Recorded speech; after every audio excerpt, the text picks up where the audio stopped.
Report. I'm Chrissy Roberts. Thank you for being with us. We have got Judge Wayne McDaniel from the county, Hardin County Judge Wayne McDaniel with us. And he's going to give us an update on everything that's going on. We just got some new news. We're going to be able to answer your questions. We'll be able to field those right before we bring in the judge, just so you know. I mean, just remember, nobody exactly knows where landfall will be. No one will know exactly where the storm surge, how far it's going to go up, what the winds will be like at your house, all that kind of stuff. I saw some of the comments earlier, and those were questions that I don't know, maybe only the Almighty can answer. But right now, ladies and gentlemen, we have got Hardin County Judge Wayne McDaniel. Hey, good afternoon, Chrissy. Are you doing okay? Yes, sir. Thank you so much for joining us. I understand you have some late breaking news for us. I do. I was telling you just before you started there that I've gotten an email from the Weather Service, and all I've seen so far is the headline of that. So I'm actually going to click on it while we're talking here, and I'm just going to read it.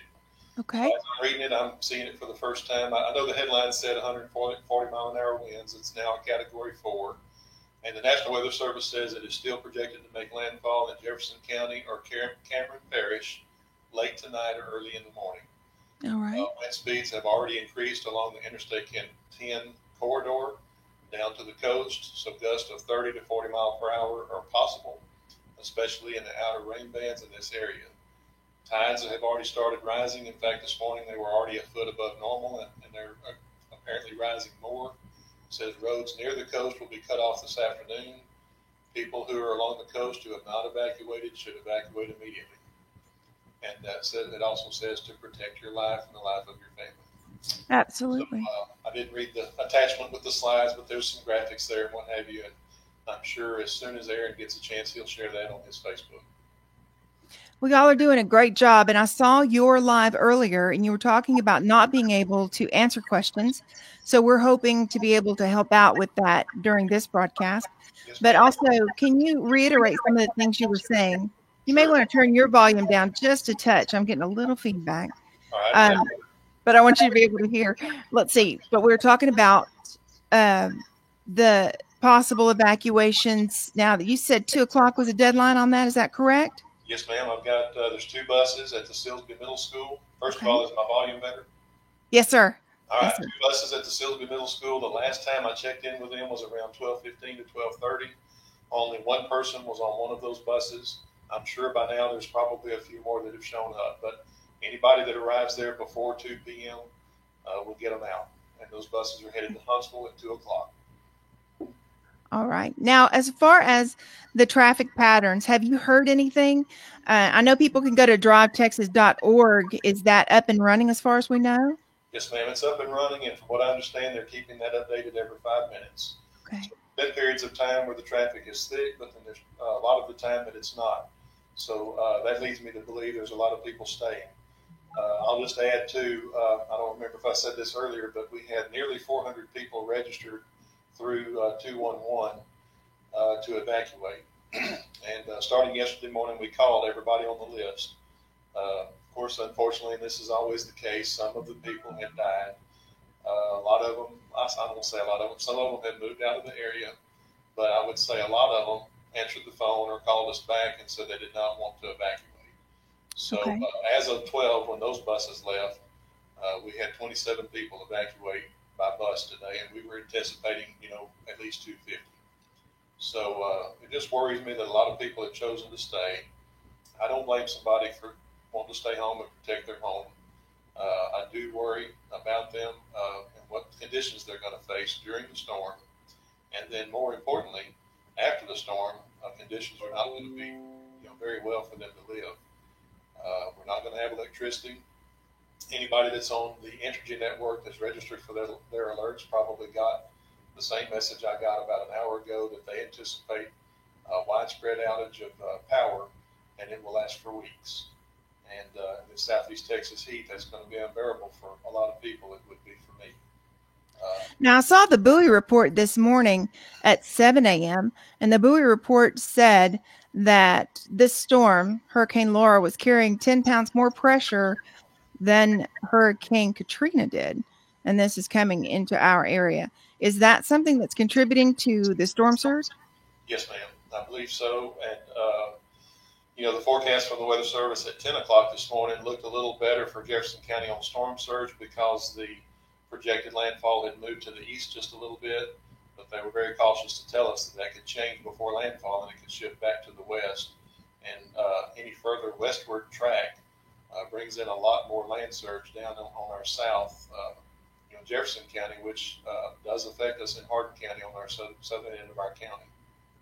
Now, I'd also heard that pretty much unprecedented. I haven't seen this before since I've lived in Southeast Texas, that now they have a mandatory evacuation in Tyler County as well. So that's going to affect our traffic. Yeah.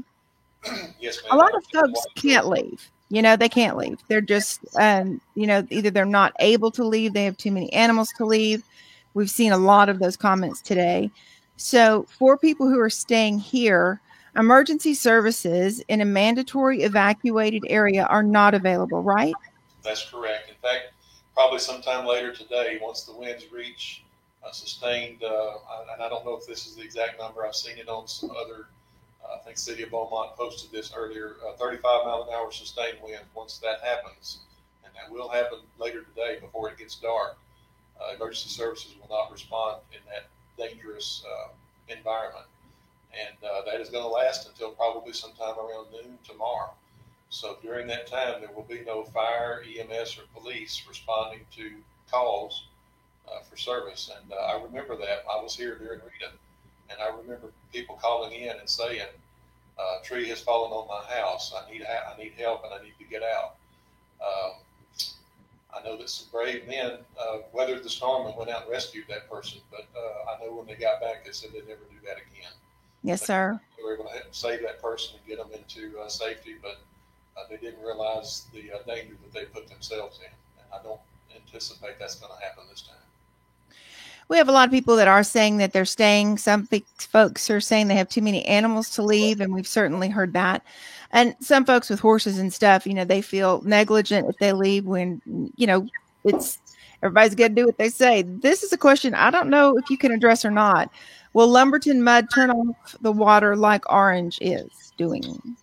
I will ask. I haven't heard that. I know in the past they've not turned off their water. Now, once they switch over to generator power, if the generator fails, the water will be off. But to my knowledge, there should be no interruption in Lumberton Mud water. But I've been in very close contact with Mr. Starr, the district manager of Lumberton Mud. He has not told me that, and I will be on a conference call with him at 2 o'clock, and I'll ask him. If I find out different, I'll let you know, but otherwise, I think the answer to that question is no. Thank you. Thank you, Andrea, for that question. And also, I saw a press release from Lumberton Mud where they were talking about how they have improved. They have, rest assured, they've got their generators going. Yeah, and I think the water utilities in Hardin County are in pretty good shape as far as that goes. They've made a lot of improvements over the last decade. Okay, I'm seeing some comments and just trying to, I think folks are just kind of talking to one another. If you have any questions for the judge, this will be a great time to say that. Lynn says that Rob Starr has said that water will remain on under generator power, which is pretty much what you said. So as long as the generators last, we last, right?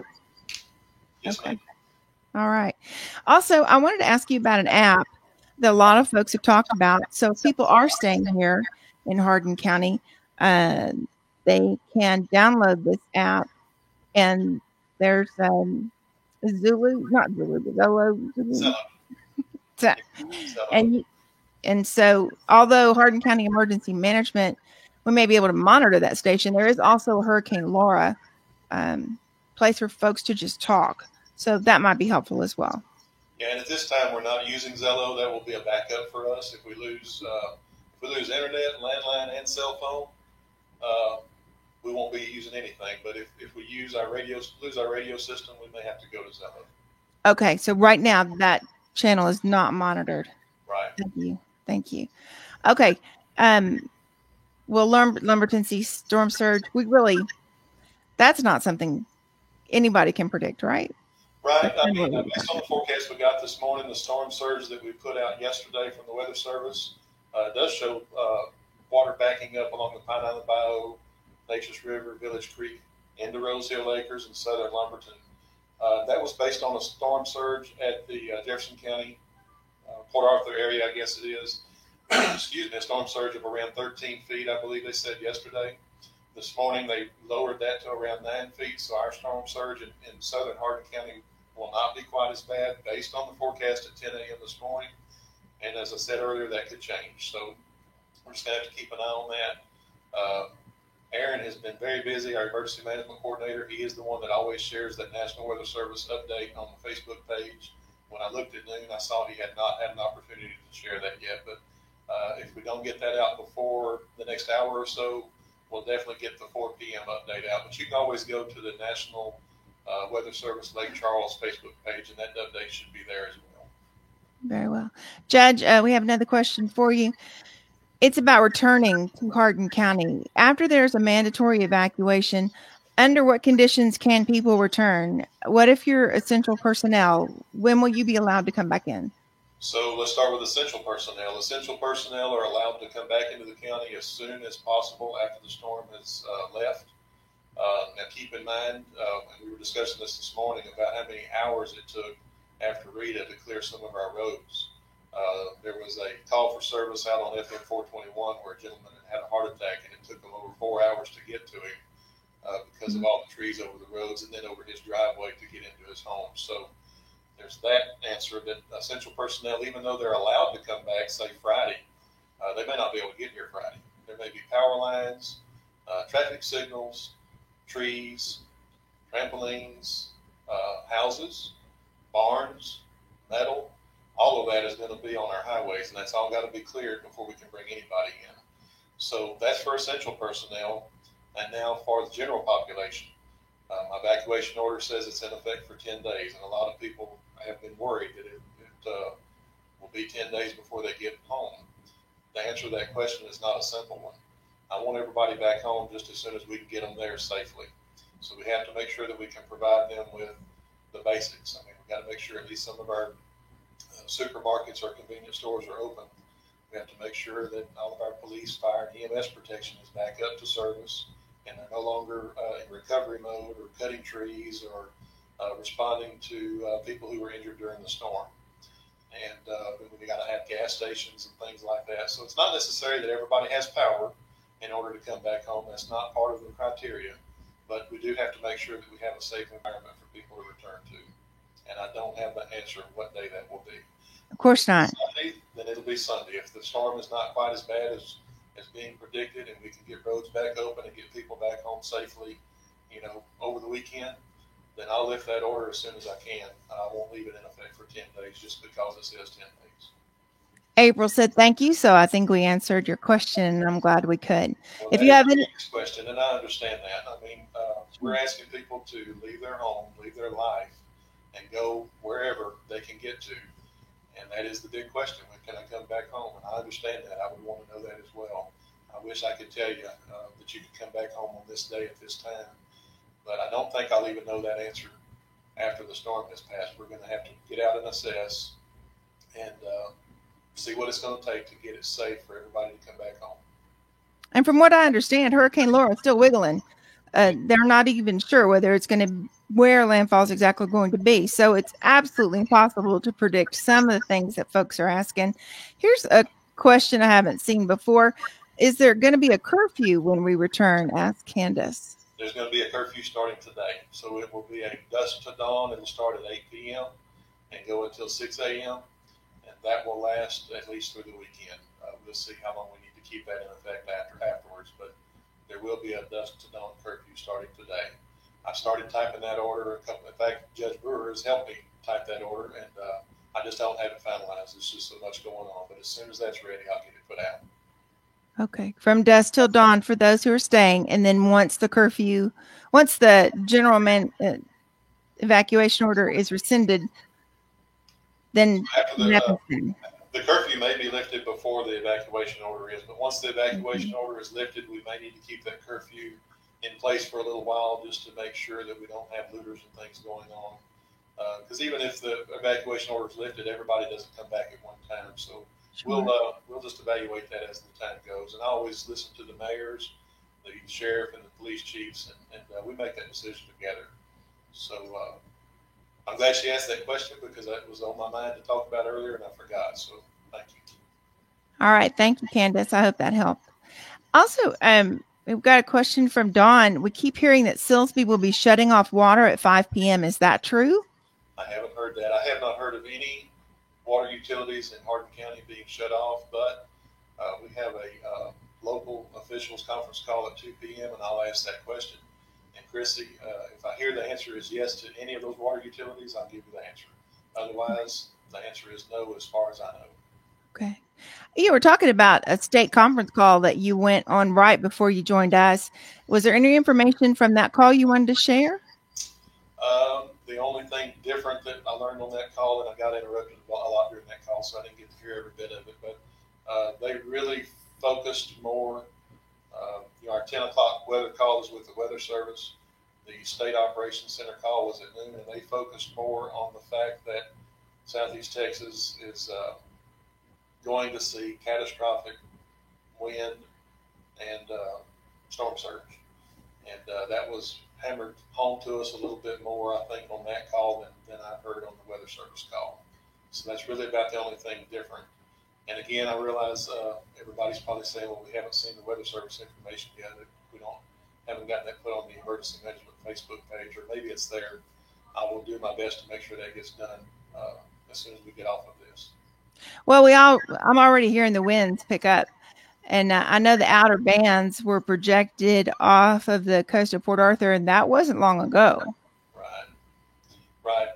They were saying that we would start seeing some tropical storm force winds this afternoon, and it doesn't seem like it should already be 2 o'clock, but it almost is. And so those are starting to happen. Yes, okay. And now continue probably through around noon tomorrow, if not later. I know that folks have asked things, and is this going to be like Rita? Is this going to be like Ike? And for those who haven't been lifelong residents of the Gulf Coast, every storm is different. Yeah. Yesterday morning when the decision, or when it became clear that we needed to make that decision to order the mandatory evacuation, the information that I was given at that time, and of course at that time the forecasted landfall was right there at the Sabine Pass, was that this will be a Rita and an Ike.